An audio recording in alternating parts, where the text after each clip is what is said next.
Hey there. It's been a long time. Um, you can call me Lazarus. If you are listening to this on your podcast platform, um, and you had been subscribed to The Last Question a few years ago, a couple of years ago at least, I appreciate that you might have stayed subscribed. The podcast platform I use for hosting, which is still the same platform I used then that I'm using now, maintains analytics. I pay zero attention to those numbers, but as I've logged back into my account and attempted to update information in preparation for bringing this show back, I've noticed that episodes have been downloaded even all into this calendar year, which is inexplicable to me. So it tells me at least, folks maintained a subscription or a follow or whatever your platform calls it, even if you aren't listening. So for what it's worth, I appreciate that. Um,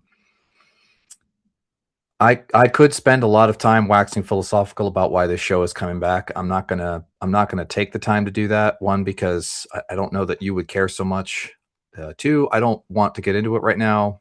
Um, well, and there is no three. Those are really the reasons. I've been debating how to do this. I've been debating for a long time whether to do this. If you're listening to this, we are post Easter 2026. I'm recording this prior to Easter, and there will be a handful of episodes in the queue recorded prior to Easter if things go according to the plan, quote unquote. I've been writing for a long time on Substack. Some of you might know the original on Substack. There'll be a link for it in the show notes. Some of you might be watching this on YouTube, so I've decided to post this to YouTube, perhaps against my better judgment. And that may not last very long, in part because some folks, if they're going to limit their social media, social platform use, are at least going to try to do that. Sorry, I had to close up something else. Are at least going to try to pick a platform to stick to and get all their content from one particular platform. But then you're somewhat limited if you wanted to listen to a particular person who only publishes one place or another. So, because the software I'm using is pretty flexible, I can put the video version with audio, of course, on YouTube. The audio version only will go through podcast platforms, and you can consume whichever version you want or whichever format you prefer. Um, on the topic of bringing this show back, though I said I wouldn't really get into it, I do want to acknowledge one friend of mine. We don't speak very often. He's still in the military and moving around a bunch, and for obvious reasons, I'm not going to divulge his name or say too much about him in detail. But when we met up a while back, we were meeting up with several friends of ours, mutual friends of ours, and he said that at one point he would actually use um, this podcast, The Last Question, as a relaxing agent. We'll say that's probably not the right way to put it. He would relax to it. He would use it. The audio in the background while he worked out sometimes would help him focus, I suppose, or maybe would help him relax. I distinctly remember the comment about relaxing because I laughed.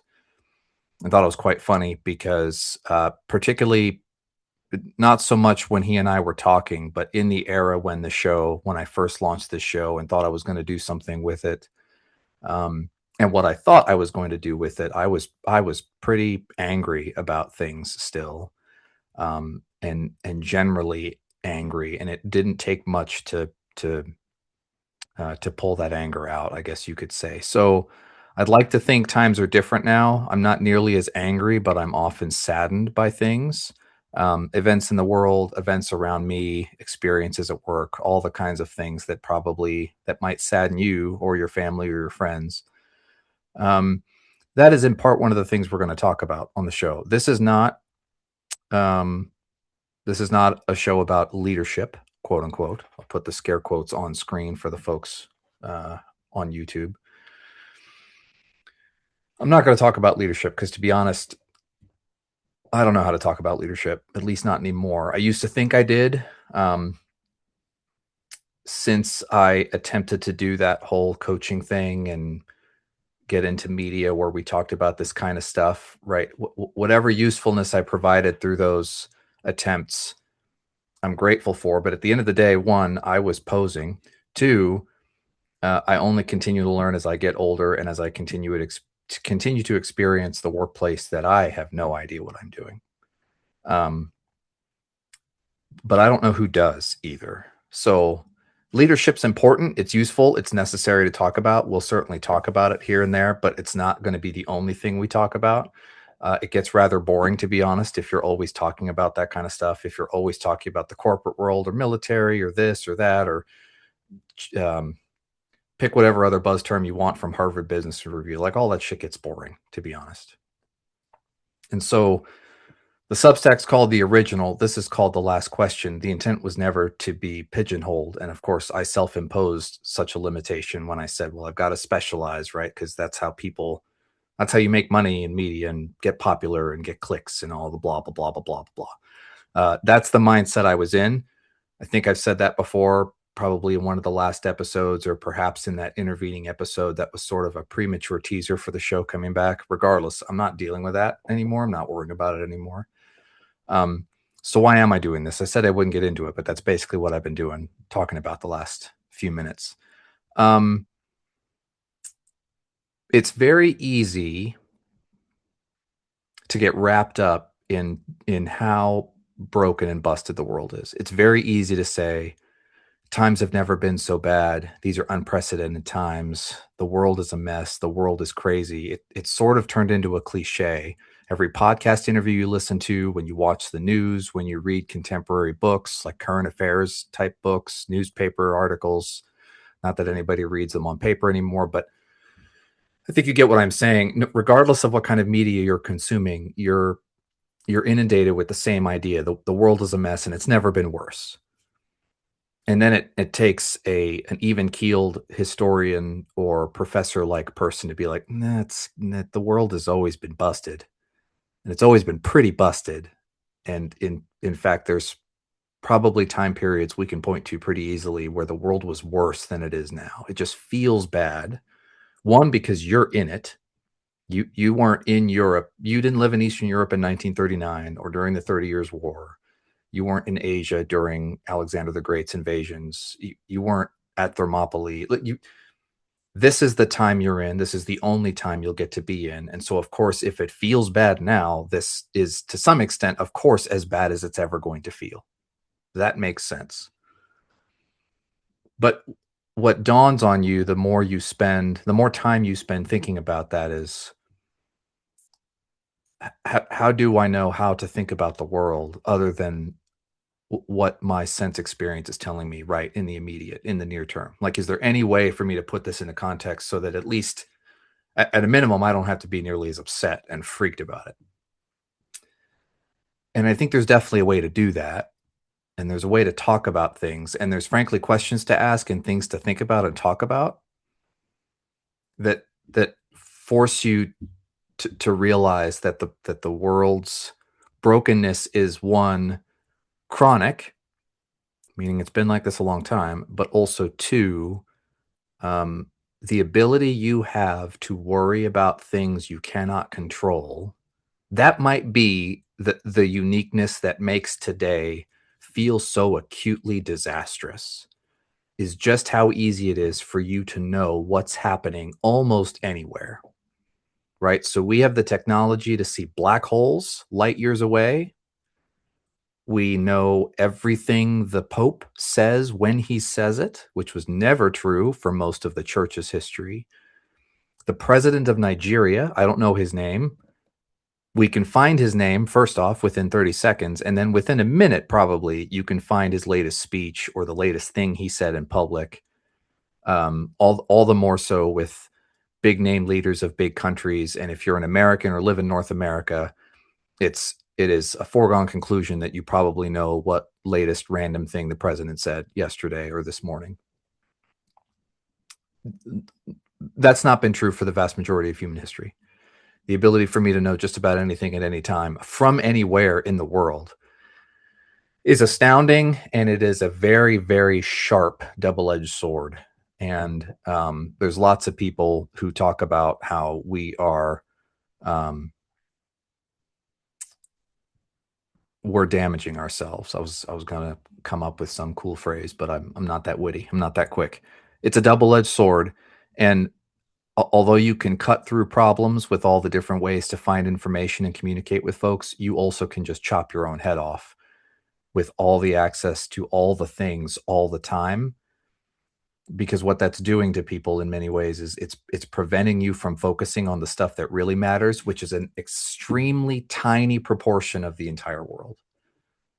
You are, it's taken me 40 some odd years, or 30 some odd, whatever you'd want to say. I'm in my 40s now. It's taken me my whole life to see why people who live on farms and who are in rural environments out of the city, why they value so much the experience of isolation, or insulation at least.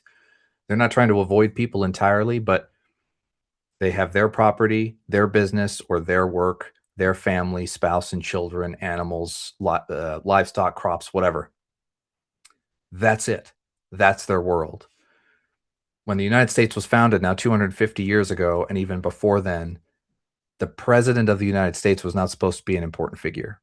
National elections weren't supposed to be that big of a deal. It was all about the state, and beyond that, even all about the county and the town, the municipality you lived in. Everything was supposed to be local. We've got documentation now throughout history that shows the devolution of that, and the creation of our big federal state system. This is not the episode to talk through that, but the point is, right, the country has evolved or devolved, depending on your perspective, to this place where everybody cares about all the things, and the president now is supposed to be the most consequential figure on the face of the earth. The phrase "leader of the free world" is not a thing George Washington would have heard. It's not a thing Thomas Jefferson would have heard. I don't think it's not a thing Abraham Lincoln would have heard. And maybe not even William McKinley. That this, to my knowledge, I'm not a professional historian, nor am I really qualified to even talk about this with authority, with any authority.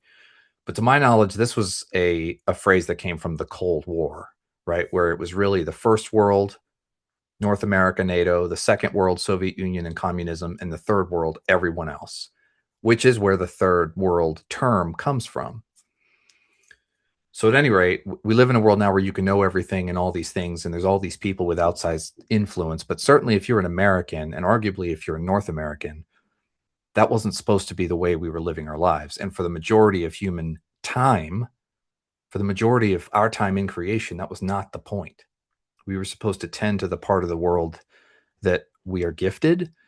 But I am not capable as a finite creature of caring of controlling all of the world. Let's say caring about it is one thing. So I'm not saying you just stop caring about the poor and the hungry in the third world, for instance. But certainly, if we did care, if you're an American, we wouldn't be doing half the things that we're doing as a country anyway. So the whole thing is messed up, right? Like that's probably the only thing we can agree on at the end of this episode is the whole thing is messed up.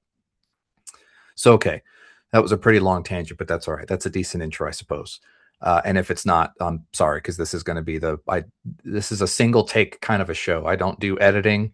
One, because I don't know how to do it, and two, I don't have the time or the inclination. You're going to get me as it is when I turn on record.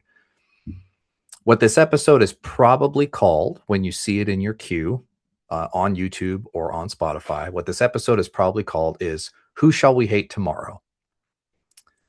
And that title comes from what was going to be a Substack article that's now in its fourth iteration, and I'm stuck yet again. And I decided this might be good fodder for the podcast instead, so I can just explore my thoughts rather loosely, where in most cases, podcast listeners and YouTube viewers generally understand a show like this, especially for somebody who has a tiny, if existent at all, audience.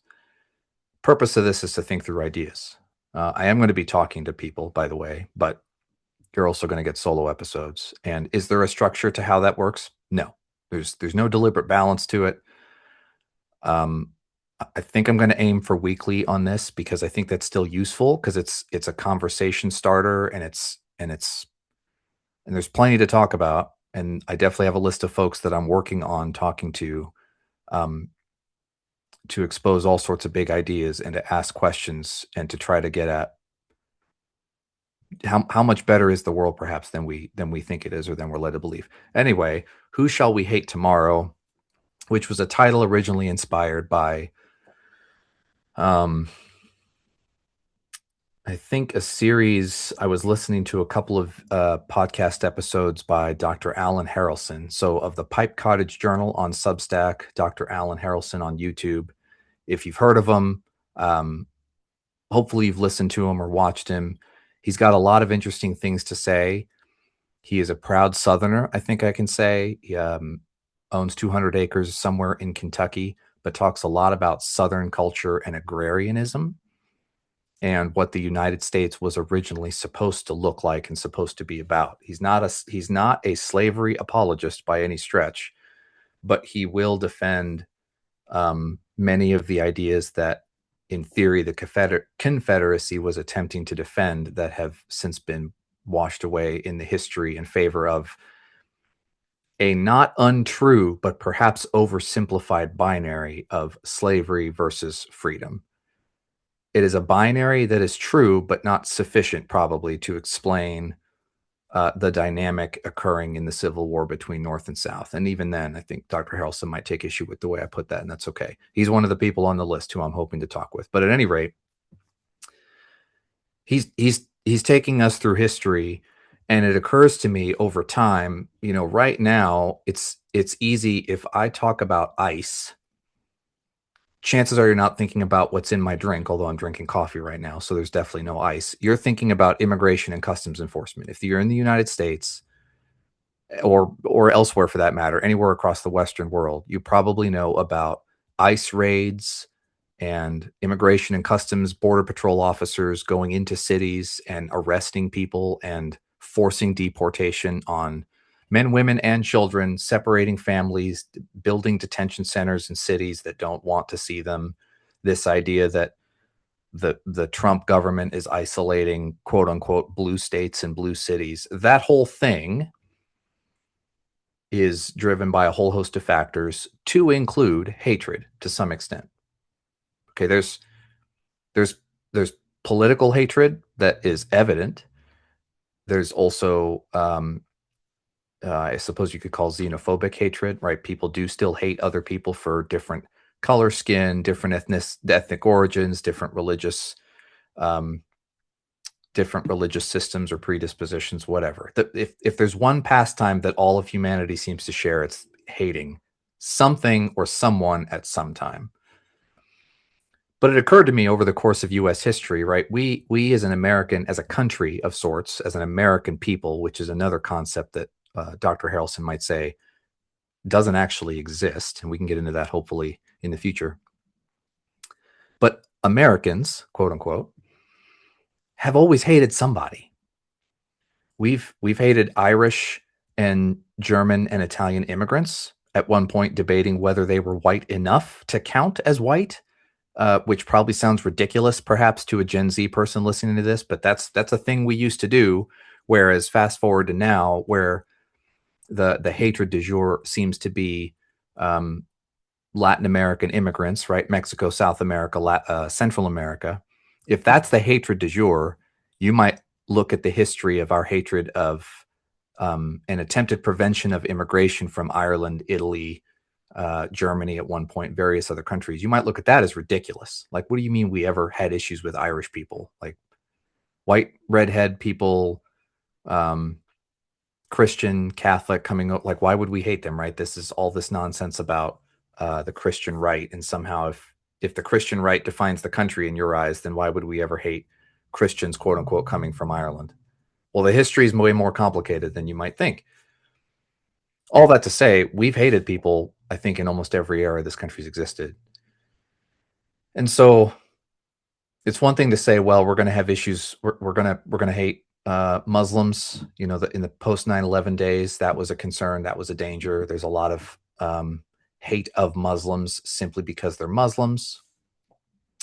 And then now there's hate, or at least no effort to understand the plight of Latin American immigrants, people coming into this country with or without documentation, either through or not through an entry control point, whatever. I don't want to have the debate about whether it's right or wrong at the moment for them to come into the country. The point is asking, why are they coming into the country? Why, despite all of the mess that we've gotten ourselves into, despite $39 trillion worth of debt, despite things that you can see on the news in Spanish speaking countries, people are still pouring into this country, or they want to. Why? Why would people continue to pour into this country by choice? If it was, if even though we don't want them to, even though we have so many problems, right? Understanding the plight of the family that would still make that trek and take those kinds of risks, that's what we should be talking about, I would argue. That's what we should be thinking about, worrying about, wondering about. And so I also, part of the reason I think the article sort of floundered more than once is because I couldn't draw a good connection between Who Shall We Hate Tomorrow and this idea of the liminal spaces in history. So I already said the country, we've hated different groups of people over time.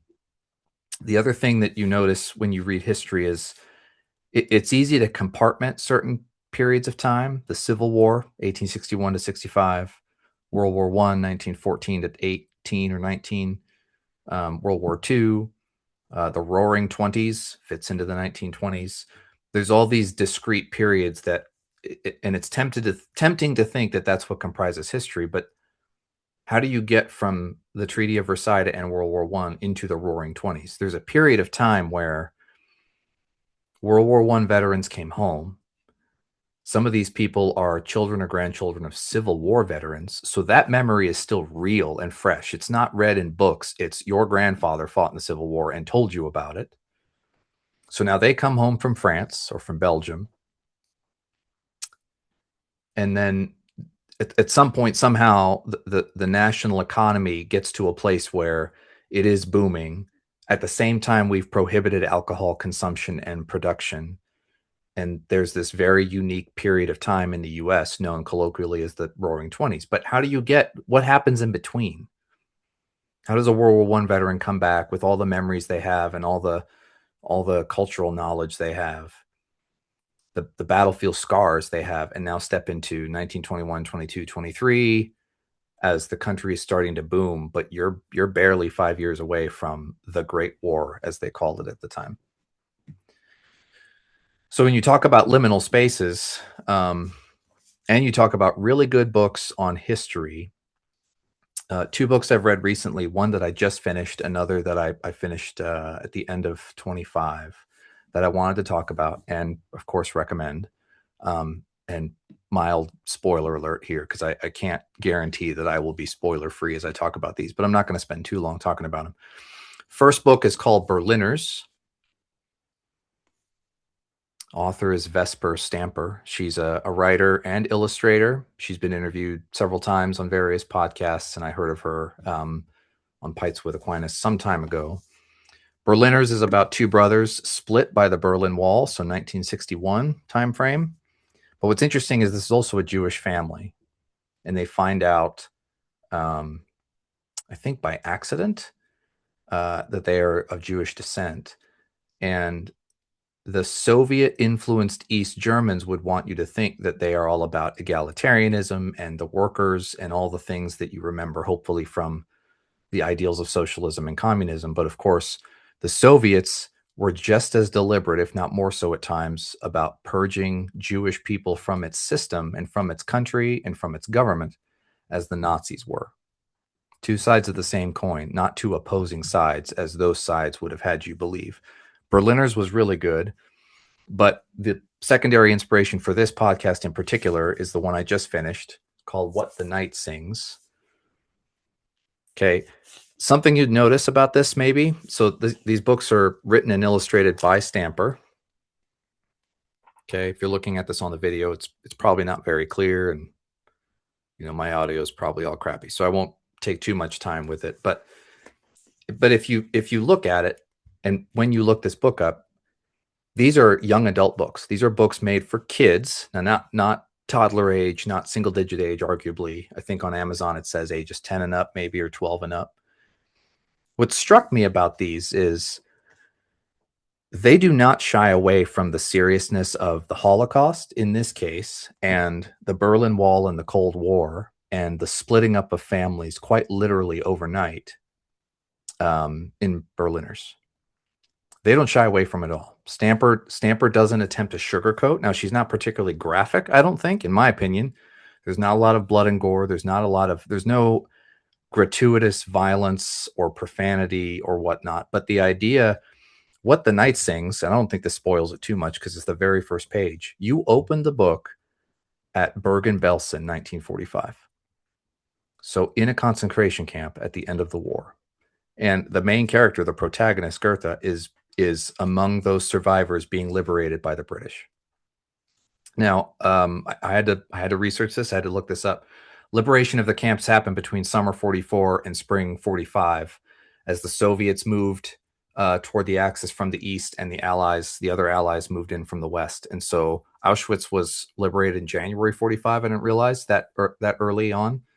Bergen-Belsen not until April of 45. So this is a long period of time where the surviving Jews in these camps, after being starved, after being worked, after being neglected, after being those that were not murdered systematically were left to die systematically. They met with Allied troops, and the Allied troops opened the gates, and slowly but surely relief comes: clothing, food, medicine, those kinds of things. But what strikes me is, this is again a young adult book, what I had never thought about until Stamper forced me to think about it in the novel is, where did everybody go? So you might think, and I could be the only one, you might think the camp is liberated. So the British or the Soviets or the French or the Americans open up the camp. They have clothing, they have food, they have water, which is not a foregone conclusion with these troop formations driving across Europe thousands of miles. They have what they have. They slowly bring in supplies. The Red Cross is doing stuff. It's happening slowly but surely in a continent that's been almost completely destroyed by the war. But they don't necessarily have a home to go to. The prisoners, the Jews who have been kept in these camps, who've been beaten, who've been systematically slaughtered, who've been starved to death, they have nowhere to go. In some cases, their own neighbors, their own friends, their family members gave them up to the Nazis to take on trains and haul to the camps to be killed, to be exterminated. In some cases, their hometowns gave them up. So it's not as though you could just return home. Return home to what? What's going to be there except the same people who hated me when I left? And whether they hated me because they were somehow brainwashed into it, or they hated me because they legitimately hated me, or whatever it is, does that just magically go away because Hitler's killed himself in a bunker and the war's over and Berlin's just collapsed around him?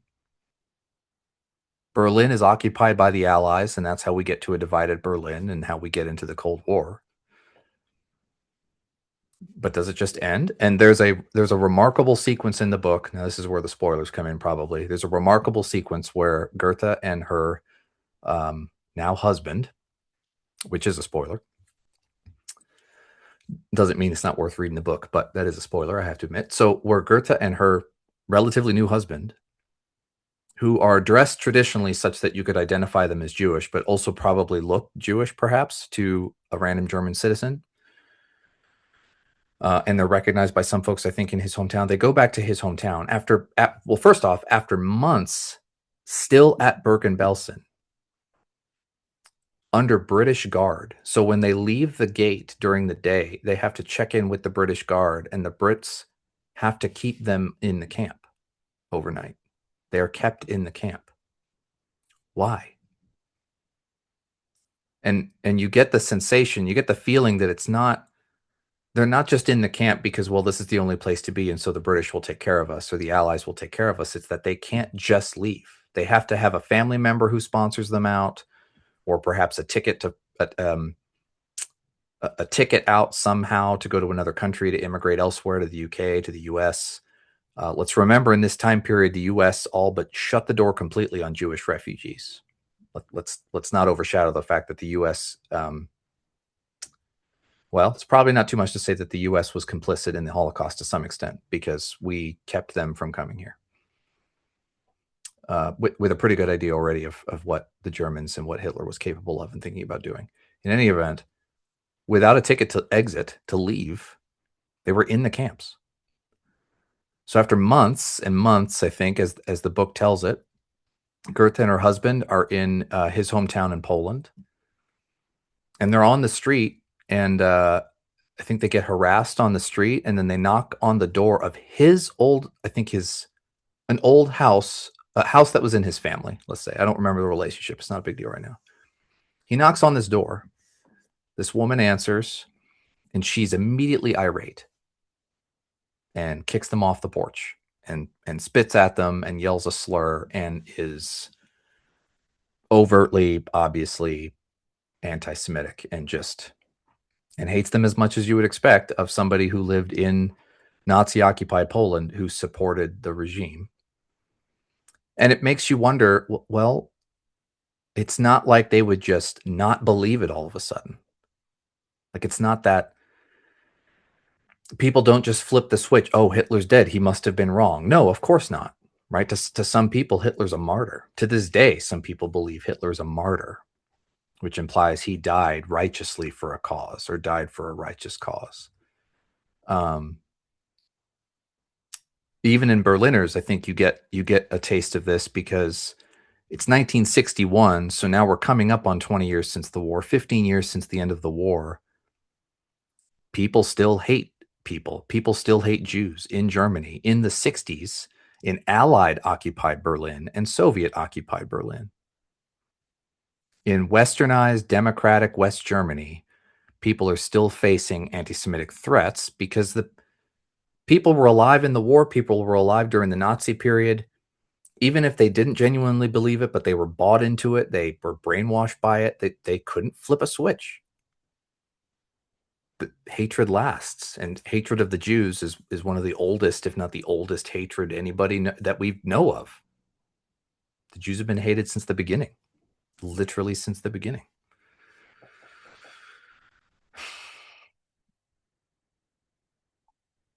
So who shall we hate tomorrow?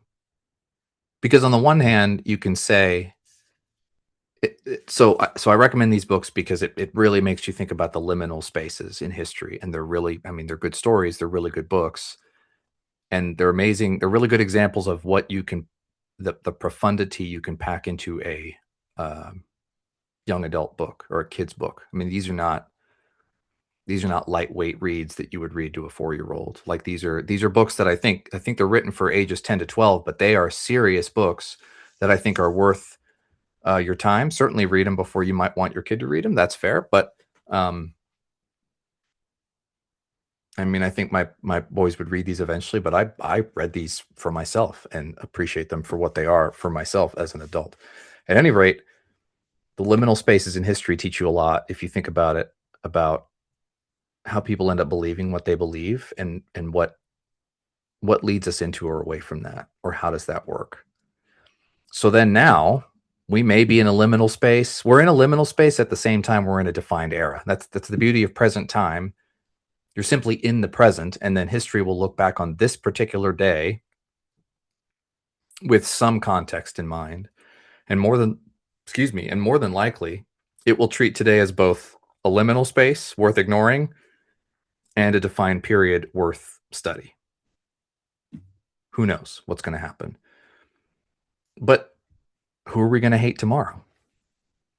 Because that seems to be the only thing we're capable of doing, is hating other people. So politically, we hate people. Racially, we hate people. Ethnically, we hate people.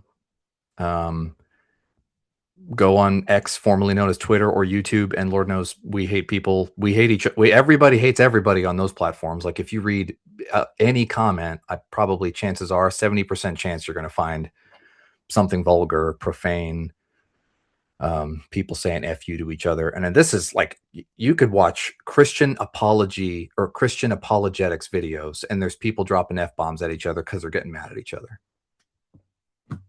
This is the only thing we know how to do. I'm not convinced that's true, but it's certainly what it feels like.